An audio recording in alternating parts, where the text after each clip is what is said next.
कृपा निधि सचन पीड़ा। जब जब हुई धर्म के हानि बाढ़ी असुर अधम अभी मानी। तब तब प्रभु धरी विविध शरीरा हरहि कृपा निधि सज्जन मीरा। यदा यदा हि धर्मस्य ग्लानिर्भवति भारत अभ्युत्थानम धर्मस्य सृजाम्यहं परित्राणाय साधूनां विनाशाय च तिष्ठितां धर्म संस्थापनार्थाय संभवामि युगे युगे। धर्म संस्थापनार्थाय, धर्म की तब तब स्थापना करने के लिए। कब? जब जब धर्म की हानि होती है। अच्छा एक बात बताइए, धर्म की कभी हानि होती है? सही सही बताइएगा, आपको क्या लगता है धर्म की कभी हानि होती होगी? नहीं लगता है। क्यों नहीं लगता है? धर्म की हानि अगर नहीं होती है तो गोस्वामी तुलसीदास जी क्यों लिख दिए जब जब हुई धर्म की हानि? तुलसीदास जी बताइए क्यों लिख दिए हो? मान लीजिए एक माइक धर्म है, इधर वाला, इस साइड वाला, ये माइक धर्म है, ये माइक अधर्म है। होता कुछ नहीं है, धर्म यहीं पर है, अधर्म बस ऐसे हो जाता है। समझ में आया कुछ? अच्छा एक बात बताइए, अब धर्म बढ़ा कि अधर्म बढ़ा? बताइए। धर्म अभी भी वहीं पे है, केवल अधर्म बढ़ गया है। अब ये बताइए, अधर्म बढ़ा है कि धर्म घटा है? बताइए। अधर्म केवल बढ़ा है, धर्म घटा नहीं है, अधर्म केवल बढ़ा है। भारत इधर है, मान लीजिए हमारा जो भारत देश है उसका पूरब साइड इधर है, मेरे इस बाएं हाथ की तरफ, और सूर्य भगवान इधर है। अब यदि पूर्व सूर्य भगवान की तरफ भारत का जिधर मुख होगा उधर ही न धूप जाएगा हो। यदि अभी धरती जो घूम रही है अपने एक जगह पर घूम रही है ना, अपनी धुरी पर धरती घूम रही है, धरती घूमते घूमते जिस तरफ धरती का मुख सूर्य की ओर होगा उधर के साइड को धूप मिलेगा और उसके ठीक अपोजिट वाले को अंधेरा।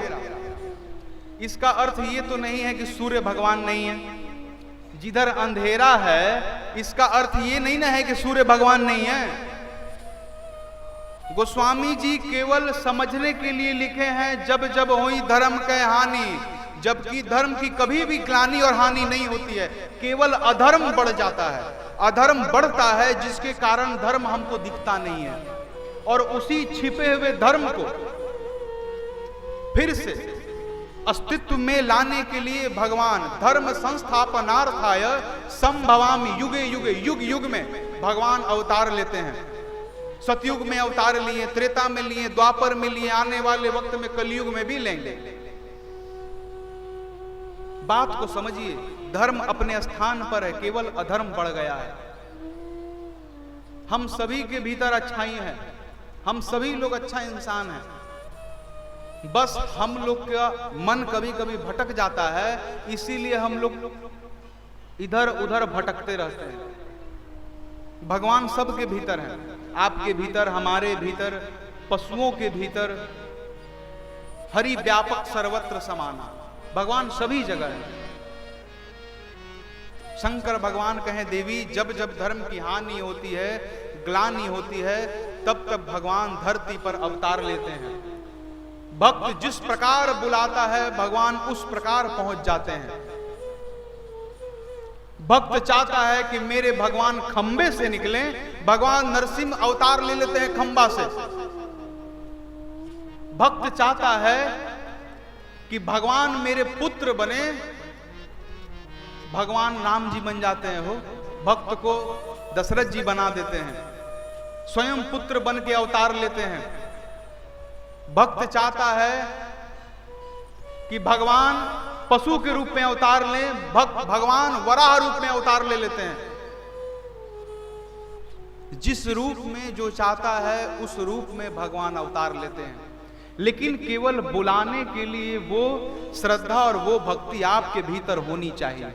यदि उस श्रद्धा और भक्ति से बुलाएंगे तभी भगवान आएंगे, नहीं तो कुछ भी कर लीजिए, कभी नहीं आएंगे भगवान, कभी नहीं आएंगे भगवान, कभी नहीं आएंगे। शंकर जी कहते हैं, देवी आपने पूछा ब्रह्म कौन है, सुनिए कौन है ब्रह्म। बिनु पद चलई सुनई बिनु काना, जो बिना पांव के इतना चल सकते हैं जिसकी कोई कल्पना भी नहीं कर सकता है, बिना हाथ के नाना प्रकार के कर्मों को कर सकते हैं, बिना मुख के बहुत बड़े वक्ता हैं, बिना नेत्रों के मन के भीतर की बातों को भी देख लेते हैं, बिना श्रवण के कान के लोगों के मन के हृदय के बातों को सुन लेते हैं। देवी यही ब्रह्म है, जिनके पास कुछ भी नहीं है लेकिन फिर भी सब कुछ वही है, वही ब्रह्म है। समझ में आ रहा है ना? जिनके पास कुछ भी नहीं है, न हाथ है न पांव है, लेकिन फिर भी भगवान सब कुछ है।